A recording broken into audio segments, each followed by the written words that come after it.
ஓம் சக்தி பராசக்தி குரு வாழ்க பங்காரம்மா வாழ்க உலகமெல்லாம் சக்தி நெறி ஓங்க வேண்டும் ஒவ்வொருவர் மனக்குறை நீங்க வேண்டும் அன்னையின் அருளால். எல்லாரும் நல்லா இருக்கீங்களாப்பா? எல்லோருக்கும் ஆடிப்பெருக்கு நல்வாழ்த்துக்கள்ப்பா. அம்மாவோட அருளும் கருணையும் எல்லாருக்கும் ஆசை பெறணும். இதில் ஒரு அற்புதம் என்னன்னா, எல்லாம் மழை வேண்டல் படிச்சுட்டு இருந்தோம். அம்மா பார்த்தீங்கன்னா எல்லா இடத்துலையும் நல்ல மழை இன்னைக்கு கொடுத்துருக்காடா ராத்திரி. அதை பார்த்த உடனே அவ்வளோ ஒரு சந்தோஷம். அம்மாவுக்கு அவ்வளோ ஒரு நன்றி சொன்ன இந்த ஆடிப்பெருக்கில் அம்மா மழையா அப்படியே கொட்டுனா பாருங்க, அது எவ்வளோ ஒரு அற்புதம். அதுதான் நம்ம அம்மாவோடைய அருள் கருணை. எல்லாரும் 18ஆம் பேருக்குப்பா சாமான் வாங்கணுமேன்னு சொல்லிட்டு சரி நம்மளே போயிட்டு வரும் அப்படின்னு கடத்தருக்கு எங்கள் வீட்டுக்காரங்களை அழைச்சிட்டு கடத்தருக்கு போனேன். அங்கே போய் பழ வகைலாம் வாங்கலான்னு பார்த்தேன். பேரிக்காய், ஆப்பிள், வாழைப்பழம் எல்லாம் பார்த்தேன். சரி நாவப்பழம் கிடைக்குமான்னு அங்கே எங்கே பார்த்தாலும் பார்த்தா நாவப்பழமே கிடைக்கவே இல்லைப்பா.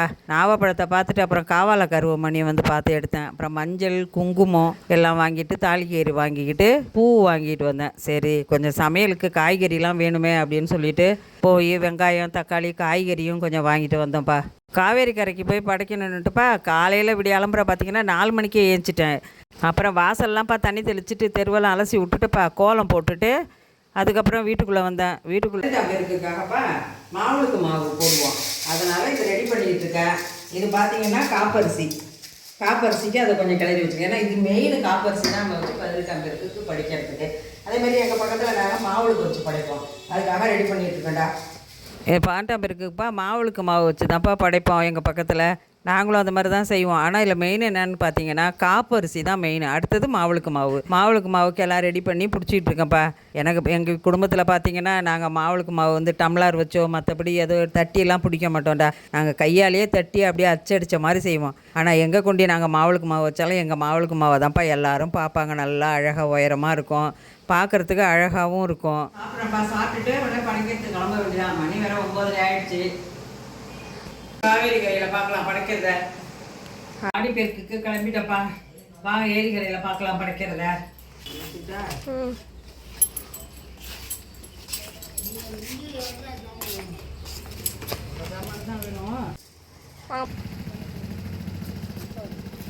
எல்லா பையும் நீங்களே எடுத்துப்பீங்களா?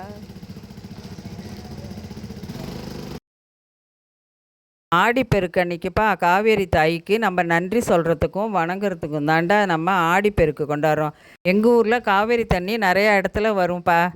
வருஷம் தண்ணி இருக்கிறத பொறுத்து தான்ப்பா படைப்பேன். ஏன்னு பார்த்தீங்கன்னா கொள்ளிடத்தில் போய் படைப்பேன் தண்ணி இருந்ததுன்னா, இல்லைனா காஞ்சா வாய்க்காலில் படைப்பேன், இல்லைனா வீராணத்து ஏரியில் படைப்பேன். சில நேரத்தில்ப்பா எதுலேயுமே தண்ணியே இருக்காது. அப்போ நான் வீட்டில் கூட படைச்சிருக்கேன்டா. மேல்மருவத்தூரில் இருந்துடா உலகம் ஃபுல்லாகவே போன ஞாயிற்றுக்கிழமை இயற்கை வழிபாடு செய்ததுனால அன்னையின் அருளாலையும் நம்ம பங்காரு அம்மா தாயின் கருணையாலையும் மேட்டூர் அணையிலேருந்து காவேரி நீர் நம்ம நாட்டுக்கு வந்துட்டுருக்குடா. காவேரி தாயை திறந்துருக்கனால சீக்கிரமாக எங்கள் ஊருக்குலாம் வராதுப்பா. வீராண ஏரியிலப்பா எப்பயுமே காவேரி நீர் வறண்டு போவாதுடா. தண்ணி எப்பயுமே பிடிச்சி வச்சுருப்பாங்க. ஆனால் ஒன்று பாருங்கள், சில நேரத்தில் தண்ணியும் ஓடியே போயிடும், வறண்டு போயிடும். ஆனால் இந்த வருஷத்தில் தண்ணி இருந்ததுப்பா. நம்ம பங்காரம்மா அருளாலடா நேற்று நைட்டு பார்த்திங்கன்னா நல்ல மழைடா. அந்த மழையில் பார்த்திங்கன்னா நாங்கள் ஏரிக்கரைக்கு படைக்க போனோம்னா அங்கெல்லாம் நல்லா ஈரமாக தண்ணியும் இருந்துச்சு. பார்த்தீங்கன்னா நானும் போய் பார்க்குறேன், எல்லா இடத்துலையும் ஏரிக்கரை ஃபுல்லாக கும்பல் இருந்தது. ஏன்னு கேட்டிங்கன்னாப்பா வீராணயத்தை ஏரியில் தான் தண்ணி இருந்தது. இந்த வருஷம் கல்யாணம் ஆன பொண்ணு மாப்பிள்ளைங்களாம் நிறையா தாலி பிரித்து கோத்து மாலை பிரித்து படைச்சாங்க. போகிறதுக்கு 10 மணி ஆகிடுச்சுப்பா. அங்கே போயிட்டு கடகடன்னு சரின்னு போய் தண்ணிக்குள்ளே இருக்கிற மண் எடுத்துகிட்டு அதில் 3 பிள்ளையாரை பிடிச்சி வச்சு, மஞ்சள் பிள்ளையாரை பிடிச்சி வச்சு, இலை போட்டு பழ வகைலாம் எடுத்து வச்சுப்பா. காவால கருவமணி எடுத்து வச்சு, எலுமிச்சம்பழத்தை எடுத்து வச்சு, அதில் காப்பரிசி மாவுளுக்கு மாவுலாம் எடுத்து வச்சு மாவுளுக்கு மாவு விளக்கு கொளுத்தி வச்சுட்டு விளக்கு ஏற்றி வச்சுட்டு உடனே தீபாராதனை காட்ட ஆரம்பிச்சிட்டேன்.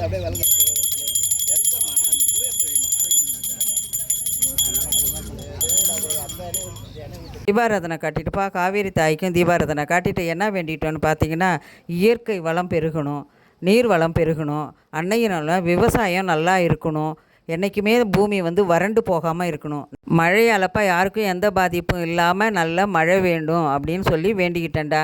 எங்கள் பக்கம்லாம் பார்த்தீங்கன்னாப்பா தீபாராதனை காட்டி முடிச்சுட்டு எங்கள் ஊர் சைட்லாம்ப்பா நாங்கள் படைச்சி முடித்த உடனே போய் காவேரி தண்ணியை 2 கையாலையும் மொண்டுட்டு பிள்ளையாரெலாம் பிடிச்சி வச்சுருக்கோம் பாருங்கள். அதை போய் 3 நடை எடுத்துகிட்டு 3 சுற்றி எதற்கு அந்த தண்ணியை விடுவோம்ப்பா. அதான்ப்பா நான் அந்த வீடியோவில் பண்ணிகிட்ருக்கேன்.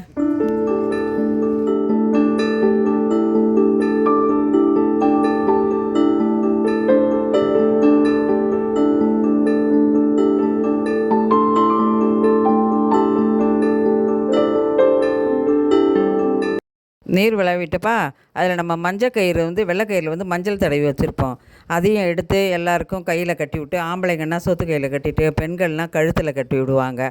அதையும் கட்டி விட்டுட்டு உடனே பிள்ளையார்லாம் இருக்குல்லப்பா, மண் பிள்ளையார் இருக்குது, நம்ம வச்ச காவால கருவமணி, எலுமிச்சம்பழம், வாழைப்பழம், பூவு எல்லாத்தையும் எடுத்துப்பா தாம்பாளத்தில் எடுத்து வச்சிட்ருக்கேன். இலையோட பிள்ளையாரெல்லாம் எடுத்து வச்சு கொண்டு போய் தண்ணியில் நன்றி சொல்லி அம்மாட்ட காவிரி தண்ணி வந்துடணும், நல்லா செழிக்கணும்னு சொல்லி அதையும் கொண்டு கூட போனோம். இது ஏன்னு பார்த்தீங்கன்னாப்பா, கரையில் இருக்கிற மண்ணை வந்து பிள்ளையாராக பிடிச்சி வச்சு தான்ப்பா அப்போல்லாம் அந்த காலத்தில் படைப்பாங்க. அது ஏன்னு கேட்டிங்கன்னா, நம்ம கரையில் இருக்கிற தண்ணி வருதுன்னு பாரு, காவேரி தண்ணி வந்ததுன்னு வச்சுங்க, அணையெல்லாம் அடிச்சுட்டு ஓடாமல் இருக்கிறதுக்காக நம்ம பிள்ளையாரை பிடிச்சி அதை தூக்கி நம்ம படைச்சி முடிச்சுட்டு நம்ம தண்ணியில் போட்டோம்னா அந்த கரை உடையாமல் இருக்கணும். அந்த காலத்தில் நம்பிக்கையாக அதை செய்தது தான்டா.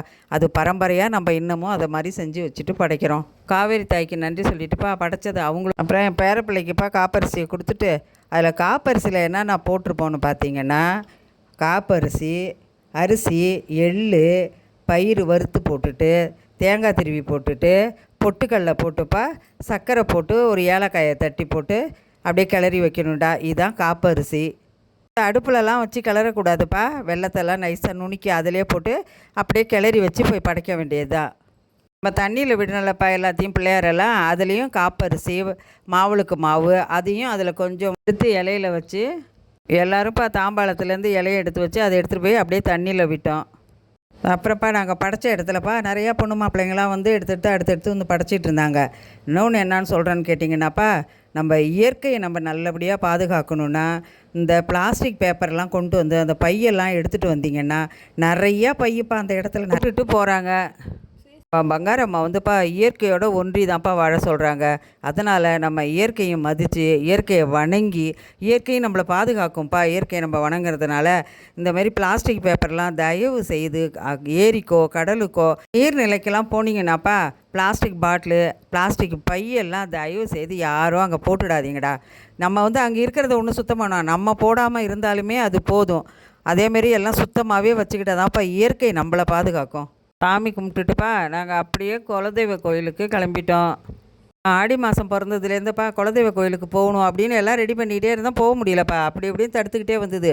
அது பாருங்கள், அம்மாவோட அருளால் இன்றைக்கி தான்ப்பா எனக்கு குலதெய்வத்துக்கே ஆடி மாதத்துக்கு போகிற மாதிரி எனக்கு வாய்ப்பு கிடச்சிது.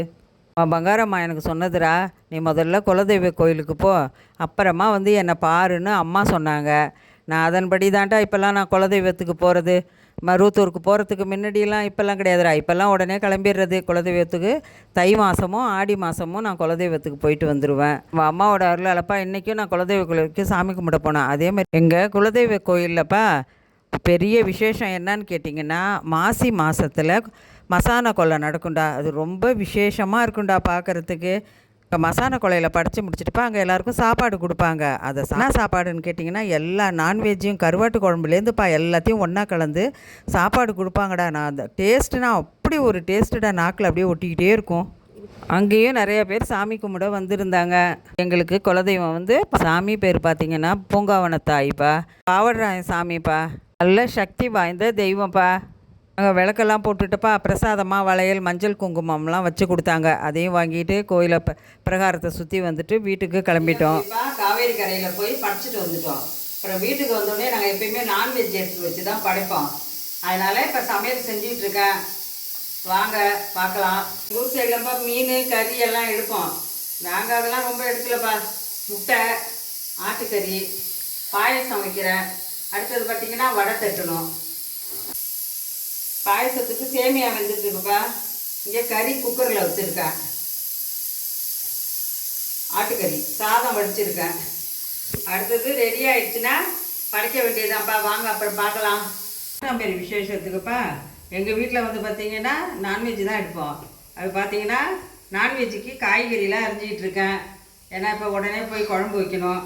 குழம்பு வச்சுட்டு படைக்கிறதுக்காக எல்லாம் இருக்கிறேன். வடைக்கு இஞ்சி அரிஞ்சிகிட்ருக்கேன். நம்ம பாரம்பரியமாக படைக்கிறதுக்குப்பா எப்பயுமே பார்த்திங்கன்னா நான்வெஜ்ஜு, கறி குழம்பு, மீன் குழம்பு, ஆட்டுக்கறி குழம்பு தான் செய்வோம். ஆனால் நம்ம சாதாரண நம்ம பிரியாணி செஞ்சு சாப்பிட்லாம். ஆனால் நம்ம வந்து படைக்கிறதுக்கு பிரியாணியே இல்லைப்பா. இதில் பார்த்திங்கன்னா பெருஞ்சீரகம், பச்சை மிளகா, இஞ்சி, கொத்தமல்லி தழை, கருவேப்பிலை, வெங்காயம் படைக்கிறதுக்கு உளுத்த வடை செய்கிறதுக்கு ரெடி பண்ணிட்டேன். பாயாசம் அடுப்பில் கொதிச்சிக்கிட்டு இருக்கு. அவ்வளோதான், இனிமேல் குழம்பு வச்சா படைக்க வேண்டியதாண்டா. நல்லா புசு புசுன்னு உளுத்த வடை சுட்டு எடுப்போம். வடை போடுறப்பா எண்ணெய் சட்டி நல்லா சூடு ஏறிடுச்சு. அது கொஞ்சம் சிம்மில் எரியும். கொஞ்சம் சிம்மில் வச்சா தான் வடை வந்து உள்ளேயும் நல்லா வேகும், மேலேயும் நல்லா வேகும். நல்லா அதிகமாக வச்சுட்டோன்னு வச்சிங்களேன், உள்ளே பார்த்தீங்கன்னா மாவாகவே இருக்கும், மேலே பார்த்தீங்கன்னா கறி. பார்த்தீங்கன்னாப்பா என் பேத்தி உள்ள சின்ன சின்ன வடையாக போடுங்க ஆயாம்பழம். ஏன் கை வராதுப்பா? நாங்கள் சின்ன பிள்ளைலேருந்து எங்கள் அம்மா நல்லா பெரிய பெரிய வடை போடுவாங்க. அது மாதிரி தான் நானும் எப்பயுமே சின்னதாக தான் உருட்டுற மாதிரி இருக்கும். ஆனால் வடை வந்து எனக்கு பெருசாக வந்துடும். இன்றைக்கி ஆடிப்பெருக்கு போனோமாப்பா, நல்ல கும்பப்பா ரோட்லலாம், கடையோடையும் நல்ல கும்பல். இப்போ ஆடிப்பெருக்கு எடுத்துக்கிட்டோன்னு பார்த்தீங்கன்னாப்பா, ஆடி வெள்ளி அடுத்தது பார்த்தீங்கன்னா அடுத்தது ஆடிப்பெருக்கு, அடுத்தது அப்படியே அடுத்தடுத்து பார்த்தீங்கன்னா மார்கழி மாதம் வரலையும் நம்ம வடை பாயசம் செய்கிறது, படைக்கிறது. இதுதான்ப்பா இதுலேருந்து மாதம் ஸ்டார்ட் பண்ணிடுச்சு. நம்ம இன்னும் நமக்கு பஞ்சம் இருக்காது, இதை நம்ம செஞ்சுக்கிட்டே இருக்க வேண்டியதான். ஏன்னு கேட்டிங்கன்னா எல்லாமே ஒரு மாதத்துக்கு ஒரு படையலாவது வந்துடும் நமக்கு. ஆடி மாதம் ஃபுல்லாக அதே 5 வெள்ளிக்கிழமையும் நம்ம படைக்கணும். அதுமாரி படைக்கினா இன்றைக்கி நல்ல கும்பல் ரோட்லாம். அங்கேயும் போய் படைத்தேன், அங்கேயும் பார்த்தீங்கன்னா நல்ல கும்பலாக இருந்தது. அதுவும் நம்மளாம் சந்தோஷமாக இருந்தது. ஒரே தனியாக இருந்து படைக்காமல் வீட்டில் படைக்கிறோன்னு வச்சுக்கலாம், பைப்பில் வச்சு படைச்சிக்கிட்டு இது பண்ணணும். அது காவேரியில் போய் நம்ம படைச்சதுனால காவேரி தாய் நம்மளை வந்து என்னை வந்து அழைச்சி நல்ல மாதிரியாக படைச்சிட்டு என் குலதெய்வத்துக்கு போயிட்டு வந்துட்டு எனக்கு அவ்வளோ ஒரு சந்தோஷம். அம்மாவுக்கு கோடான கோடி நன்றி, உங்கன தாய்க்கு பாடுற எனக்கு கோடான கோடி நன்றி சொல்லிட்டு வந்தேன்டா. அவ்வளோ சந்தோஷமாக. ஏன்னு கேட்டிங்கன்னா நான் வடை சுட்டு முடிச்சுட்டுப்பா கறி குழம்பு வச்சுட்டு படைக்கும் போது பார்க்கலாம். இப்போ இந்த பாண்டம்பேர்ப்பா நான்வெஜ் செய்கிறோம்ல, இதெல்லாம் வந்து எங்கள் பாட்டி என்ன செய்வாங்கன்னா முன்னோர்களுக்கெல்லாம் வச்சு படைக்கிற மாதிரி தான் அவங்க படைச்சிட்டு வருவாங்க. முறைப்படி தான்ப்பா நானும் படைச்சிக்கிட்டு வரேன்.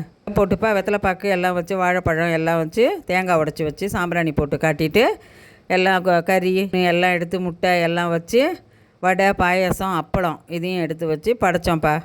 ஏன் படைச்சாச்சுப்பா, இப்போ சாப்பிட போகிறோம், வாங்க எல்லோரும் சாப்பிட்லாம். இந்த வீடியோ உங்களுக்கு பிடிச்சிருந்தாப்பா லைக் பண்ணுங்கள், ஷேர் பண்ணுங்கள், சப்ஸ்கிரைப் பண்ணுங்கள். அடுத்த வீடியோவில் பார்க்கலாம். ஓம் சக்தி.